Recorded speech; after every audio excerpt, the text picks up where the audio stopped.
ونصلي ونسلم على رسوله الكريم أما بعد. وعن أنس رضي الله تعالى عنه قال قال رسول الله صلى الله عليه وسلم إن العبد إذا وضع في قبره وتولى عنه أصحابه أنه ليسمع قرع نعالهم أتاه ملكان فيقعدانه فيقولان ما كنت تقول في هذا الرجل لمحمد صلى الله عليه وسلم.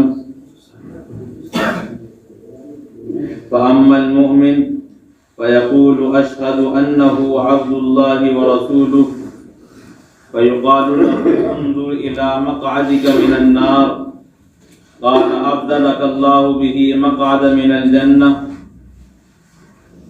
فيراهما جميعا. وأما المنافق والكافر فيقال له ما كنت تقول في هذا الرجل فيقول لا أدري كنت أقول ما يقول الناس فيقال له لا دريت لا تليت ويضرب بمطارق من حديد ضربا فيصيح صيحة يسمعها من يليه غير الثقلين. متفق عليه ولفظه للبخاری. حضرت انس رضی اللہ تعالی عنہ سے روایت ہے، فرماتے ہیں کہ اللہ کے رسول صلی اللہ علیہ وسلم نے ارشاد فرمایا کہ بے شک بندے کو جب اس کی قبر میں رکھا جاتا ہے وَتَوَلَّى عَنْهُ وَصَحَابُهُ اور اس کے ساتھی اس سے پیڑ پھیرتے ہیں،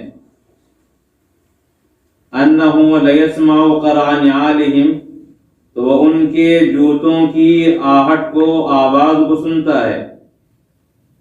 أَتَاهُ مَلَكَانِ اس کے پاس دو فرشتے آتے ہیں، فَيُقْعِدَانِهِ وہ دونوں اسے بٹھا دیتے ہیں، فَيَقُولَانِ مَا كُنْتَ تَقُولُ فِي هَذَا الرَّجُلِ لِمُحَمَّدٍ پھر وہ دونوں کہتے ہیں کہ آپ اس آدمی یعنی محمد رسول اللہ صلی اللہ علیہ وسلم کے بارے میں کیا کہتے ہو.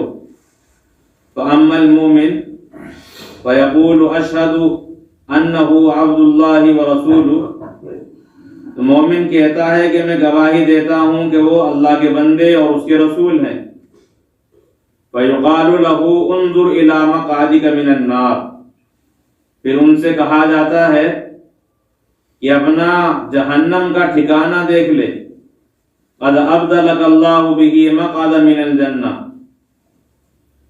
اللہ تبارک و تعالی نے تیرے لیے جنت کے ٹھکانے سے بدل دیا ہے. فَيَرَاهُمَا جَمِيعًا پس وہ ان دونوں ٹھکانوں کو اکٹھا دیکھتا ہے. وَأَمَّا الْمُنَافِقُ وَالْكَافِرُ فَيُقَالُ لَهُ مَا كُنْتَ تَقُولُ فِي هَذَا الرَّجُلِ کافر اور منافق سے کہا جاتا ہے کہ اس شخص کے بارے میں تمہارا کیا خیال ہے. لا ادری كنت اقول تو وہ کہتا ہے کہ میں نہیں جانتا. اقول ما یقول الناس میں وہی کہتا ہوں جو لوگ کہتے تھے. فیقال له لا دریت ولا تلیت پس اس سے کہا جاتا ہے کہ نہ تو نے خود سمجھا نہ سمجھنے والوں نے سمجھا. ویضرب بمطارق من حدید ضربا پس اس کو لوہے کا گرز مارا جاتا ہے. فَيَصِيحُ صَيْحَةً يَسْمَعُهَا مِنْ يَلِيهِ غَيْرُ الثَّقَلَيْنِ پس اس کی آواز کو انسان اور جنات کے علاوہ ہر مخلوق سنتی ہے. اس روایت کو امام بخاری اور امام مسلم نے نقل کیا ہے. مذکورہ الفاظ بخاری کے ہیں. یہ دوسری روایت ہے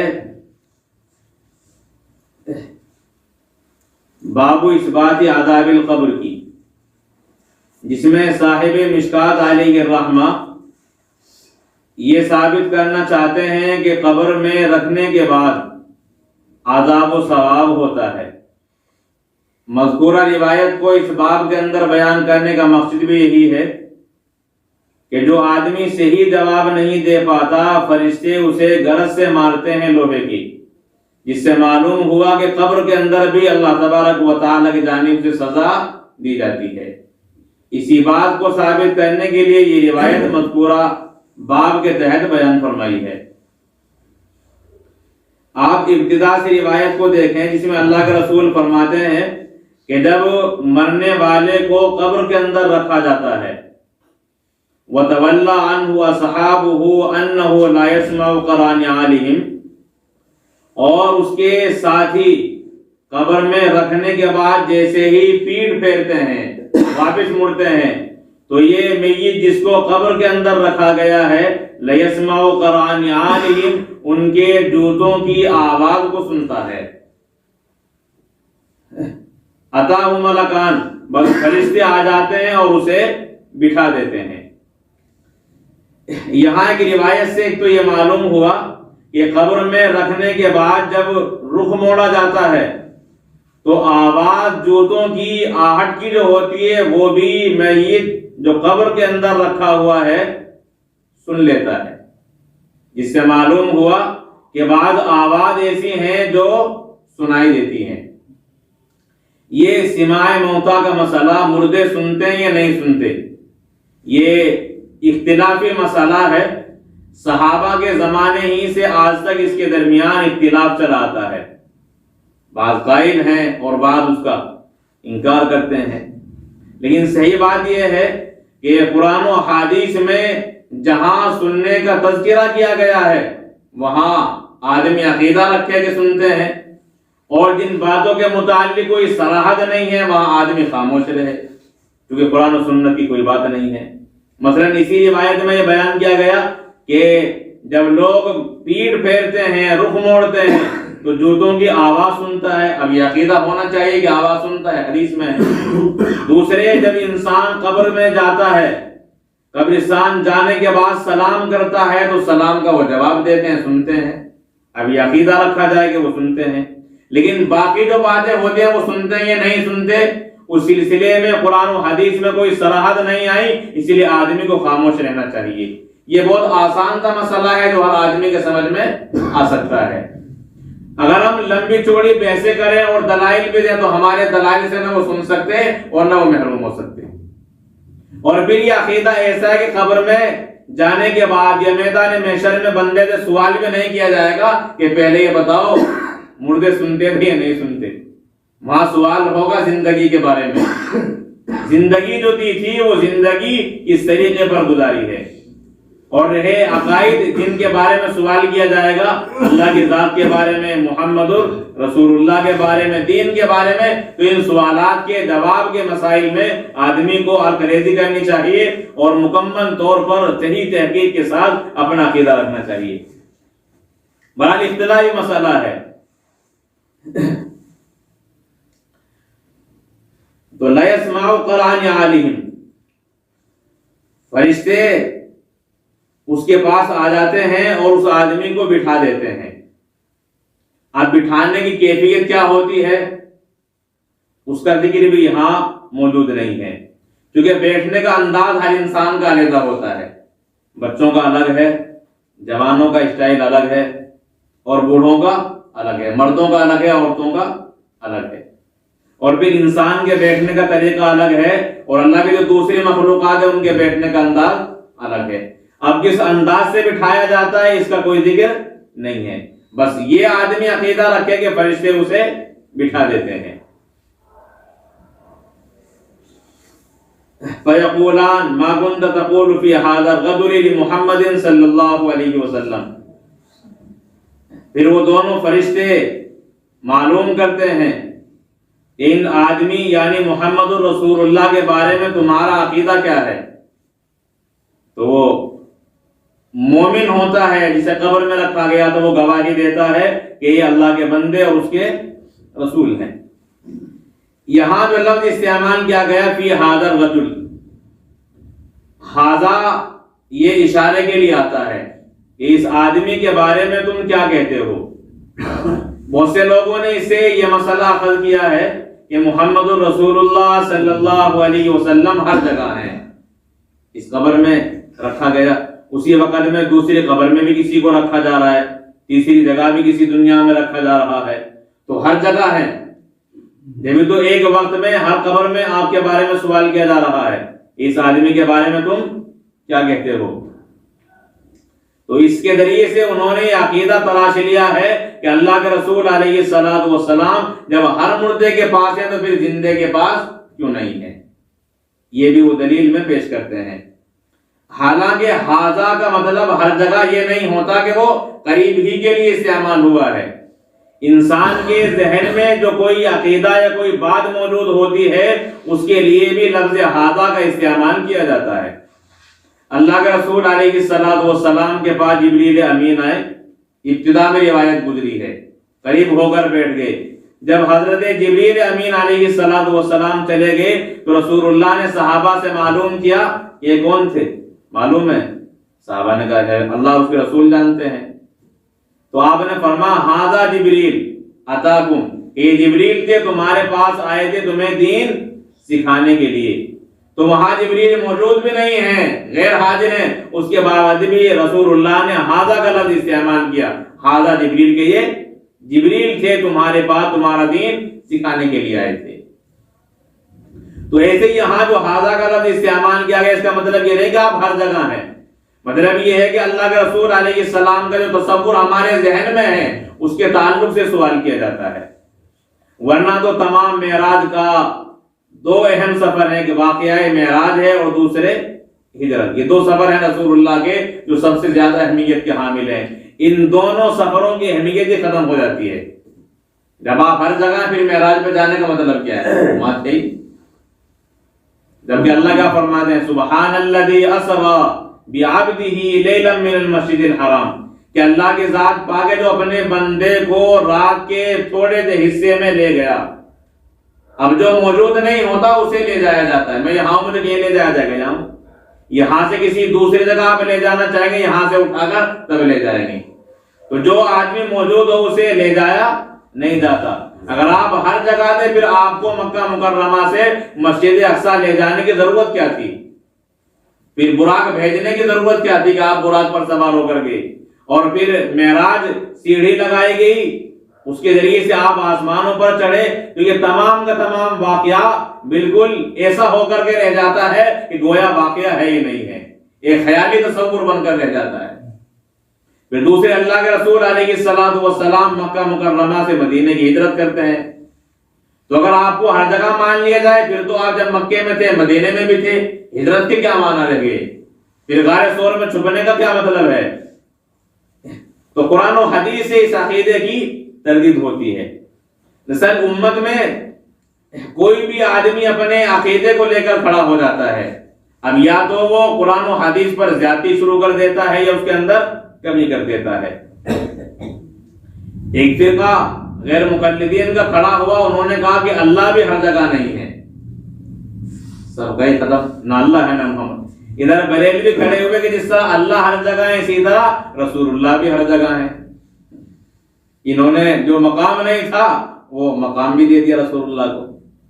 ہمارا مسئلہ یہ ہے کہ اللہ ہر جگہ ہے رسول اللہ ہر جگہ نہیں ہے، روضہ پاک کے اندر موجود ہیں. اور خود اللہ کے رسول علیہ السلام فرماتے ہیں کہ جب کوئی مجھے دور سے سلام بھیجتا ہے، سلام پڑھتا ہے، درود پڑھتا ہے تو فرشتوں کے ذریعے سے مجھ تک پہنچایا جاتا ہے، اور جو میرے روزے پر حاضری دے تو میں خود سنتا ہوں اور اس کا جواب دیتا ہوں. اگر آپ ہر جگہ ہوتے، یہاں بھی ہوتے وہاں بھی ہوتے، پھر تو فرشتوں کے ذریعے سلام کو پہنچانے کی ضرورت کیا تھی؟ آپ ہر جگہ خود جواب دیتے. تو یہ روایت بھی بتا رہی ہے کہ آپ ہر جگہ موجود نہیں ہیں. بہرحال گستاخ اہل دیوبند کو کہا جاتا ہے، حالانکہ گستاخ خود ایک تو عقیدہ یہ بنا کہ آپ ہر جگہ ہیں، اور پھر وہ ممبر پر بیٹھ کر بڑی بڑی لمبی چوڑی تقریریں بھی کرتے ہیں. لیکن کتنے بڑے گستاخ ہیں کہ عقیدہ کہ آپ موجود ہیں پھر مصلی پر خود کھڑے ہو جاتے ہیں، رسول اللہ کو آنے نہیں دیتے. تو گستاخ خود ہیں، اور بنا دیا کسے گیا؟ وہاں بھی ہمیں بنا دیا گیا.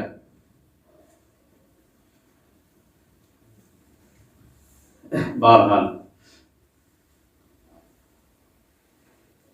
تو اللہ کے رسول علیہ السلام ہر جگہ موجود نہیں ہے، آپ روضہ پاک کے اندر ہیں۔ اب رہا یہاں جو لفظ استعمال کیا ما كنت تقول في هذا الرجل لمحمد صلی اللہ علیہ وسلم، تو یہ معہود فی ذہن کے اعتبار سے ہے کہ رسول اللہ کا تصور دلوں کے اندر اور ذہنوں میں جو موجود ہے اس کے تعلق سے سوال کیا جاتا ہے کہ اس آدمی کے بارے میں تمہارا کیا عقیدہ ہے محمد صلی اللہ علیہ وسلم کے بارے میں۔ دوسرا مطلب محدثین یہ بیان کرتے ہیں کہ اللہ کے رسول علیہ السلام کے روضہ پاک اور جو قبر ہے اس کے درمیان سے حجابات ہٹا دیے جاتے ہیں، پھر سوال کیا جاتا ہے کہ ان کے بارے میں تمہارا کیا عقیدہ ہے۔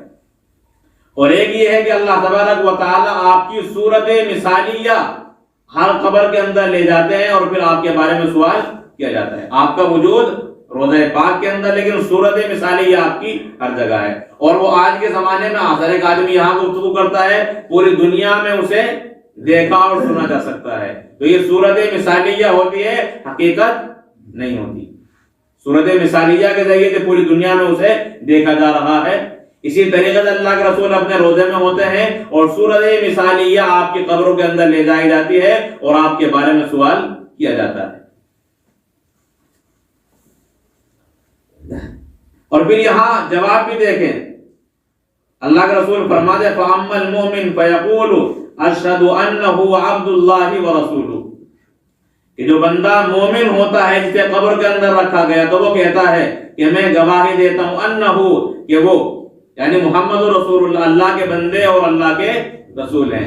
اگر آپ وہیں موجود ہوتے پھر کیا جواب دیتا؟ انکا، کیا کہتا؟ انکا، کہ آپ اللہ کے رسول اور اللہ تعالیٰ کے بندے ہیں۔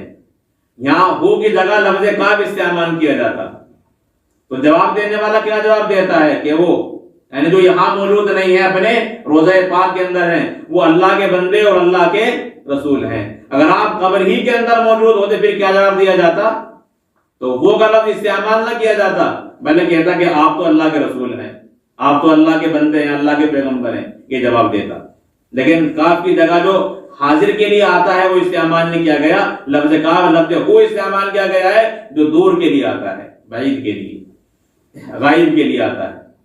تو یہ روایت بھی خود تردید کر دیتی ہے اس عقیدے کی۔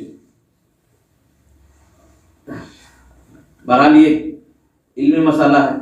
آگے دیکھیں فَيُقَالُ لَهُ انظُرْ إِلَى مَقْعَدِكَ مِنَ النَّارِ، اللہ کا رسول فرماتے ہیں کہ اس آدمی سے کہا جاتا ہے جسے قبر کے اندر رکھا گیا ہے، جب وہ صحیح جواب دیتا ہے کہ تم اپنا جہنم والا ٹھکانہ دیکھو، قَدْ أَبْدَلَكَ اللَّهُ بِهِ مَقْعَدًا مِنَ الْجَنَّةِ، اللہ تعالیٰ نے جہنم کے ٹھکانے سے تمہارا جنت کا ٹھکانہ بدل دیا۔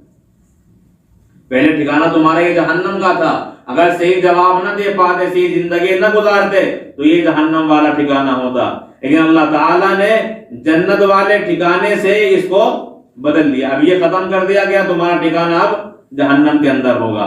فَيَرَاهُمَا جَمِيعًا، پس وہ دونوں ٹھکانوں کو اکٹھا دیکھتا ہے، جنت والا بھی جہنم والا بھی۔ اب وہ انسان خوش ہوتا ہے، یہ جہنم والا میرا بدل دیا گیا اور جنت والا دے دیا گیا۔ وَأَمَّا الْمُنَافِقُ وَالْكَافِرُ فَيُقَالُ لَهُ مَا كُنْتَ تَقُولُ فِي هَذَا الرَّجُلِ، بہرحال منافق اور کافر ان سے بھی کہا جاتا ہے کہ ان آدمی کے بارے میں تمہارا کیا خیال ہے، یعنی محمد رسول اللہ کے بارے میں۔ فَيَقُولُ، تو وہ جواب دیتا ہے لا ادری، میں نہیں جانتا، كُنْتُ أَقُولُ مَا يَقُولُ النَّاسُ، جس طرح لوگ کہتے تھے یعنی جس طرح مسلمان کہتے تھے میں بھی کہتا تھا، جھوٹ بولے گا۔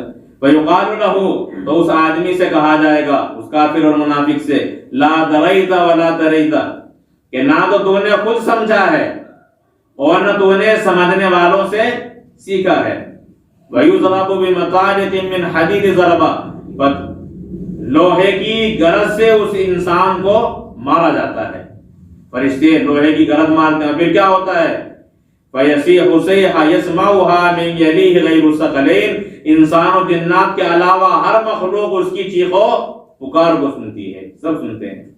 ایک روایت میں اللہ کے رسول فرماتے ہیں کہ میں اللہ سے کہتا اور تمہیں وہ آواز سنائی دیتی، لیکن میں نے اس لیے ایسا نہیں کیا کہ تم اپنے مردوں کو دفن کرنا چھوڑ دو گے۔ اور پھر انسان کے لیے کاروبار کرنا، کھانا کھانا تمام دوبر ہو جاتا اگر ان کی پکار کو سنتے رہتے. یہ جرات ہو جاتی کھانے کی، لقمہ حرام ہو جاتا. اسی لیے اللہ تبارک و تعالیٰ نے انسان و جنات کو ان کی آواز نہیں سنائی. البتہ ان کے علاوہ جو اور مخلوقات ہیں وہ آواز کو سن لیتی ہے. اس روایت کو امام بخاری اور امام مسلم نے نقل کیا ہے. الفاظ جو یہاں استعمال کیے ہیں وَلَفْظُهُ لِلْبُخَارِي، یہ امام بخاری علیہ الرحمہ کے الفاظ ہیں جو انہوں نے اپنی کتاب کے اندر نقل فرمائے. اللہ عمل کی توفیق